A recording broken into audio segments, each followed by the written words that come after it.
అనోరా ఈ మూవీకి సంబంధించి 5 ఆస్కార్ అవార్డులు వచ్చాయి. 5 ఎందుకు ఇచ్చారు? ఆస్కార్ అవార్డులు వచ్చాయి కదా, ఇదేమన్నా సంస్కారవంతమైన సినిమా అంటే అస్సలు కాదు. మీ ఇంట్లోతో కలిసి చూడాలనుకుంటే నేను XXX సబ్బేసి తోముతారు అలాంటి సినిమా ఇది. దాని గురించి మాట్లాడుకుందాం. దానికంటే ఫస్ట్ ఈ ఛానల్ మీరు ఫస్ట్ టైం చూస్తే ప్లీజ్ కన్సిడర్ సబ్స్క్రైబ్. ఈ వీడియో నచ్చితే లైక్ చేయండి. 5 ఆస్కార్ అవార్డులు వచ్చిన తర్వాత సినిమాలో ఏముంది అని అంటే, ఇది ఒక వేష స్టోరీ. ఎట్లా చెప్పాలంటే, చాలా మంది మన వాళ్ళు బ్యాంకాక్ వెళ్తుంటారు, క్లబ్లలో చూస్తుంటారు కదా, అక్కడ చాలా మంది పోల్ డాన్స్ చేస్తుంటారు, సర్వీస్ ఇస్తూ ఉంటారు, ప్రాస్టిట్యూట్స్ ఉంటారు కదా.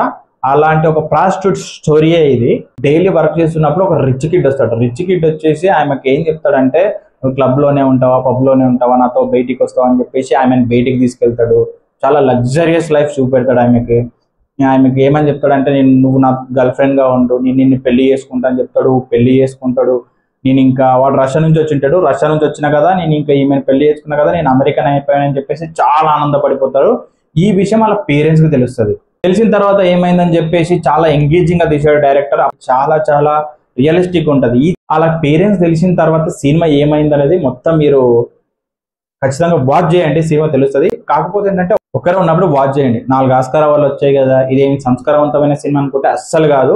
మళ్ళీ ఇంకోటి ఏంటంటే, తెలుగులో కూడా అవైలబుల్లో లేదు, ఇంగ్లీష్ హిందీలో అవైలబుల్లో ఉంది. అమెజాన్ ప్రైమ్ లో మీరు చూడొచ్చు. ఈ సినిమాకి ఎందుకు అవార్డులు వచ్చాయంటే, ఎన్ని కేటగిరీలో అవార్డులు వచ్చాయో చూసుకుందాం ఇప్పుడు. అంటే best movie, best editing, best screen play, best direction, best actors, ఇన్ని కేటగిరీలో అవార్డు వచ్చాయి. ఈ సినిమాకి డైరెక్టర్ వచ్చేసి జాన్ బేకర్ అనమాట. ఈయన ఉద్దేశం ఏంటంటే, ఈ సినిమాలో ఒక వేషకు కూడా ఆత్మగౌరవం ఉంటుంది, సెల్ఫ్ రెస్పెక్ట్ ఉంటుంది, ఎన్ని మాటలన్నా పడ్డదు, తనకు ఒక ఇండివిజువాలిటీ ఉంటుంది అని చెప్పేసి ఈ సినిమాలో క్యారెక్టర్ ద్వారా రిప్రజెంట్ చేయించాడు. అందుకని ఈ సినిమా చాలా మందికి నచ్చడానికి రీజన్ అనమాట.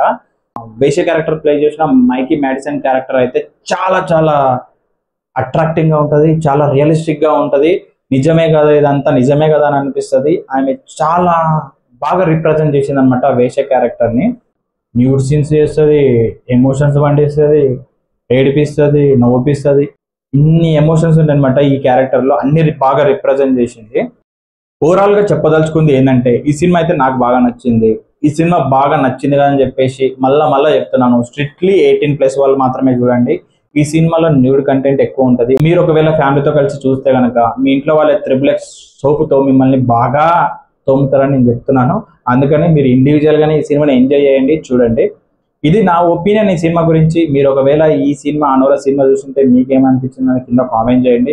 ఇలాంటి మోర్ ఇంట్రెస్టింగ్ వీడియోస్ కోసం, మూవీ కంటెంట్ కోసం ఈ ఛానల్ని ఖచ్చితంగా సబ్స్క్రైబ్ చేయండి. మీకు ఈ వీడియో నచ్చితే ఖచ్చితంగా లైక్ చేయండి. మీకు ఏమనిపించినా కింద కామెంట్లో మెన్షన్ చేయండి. Thank you for watching. జై హింద్.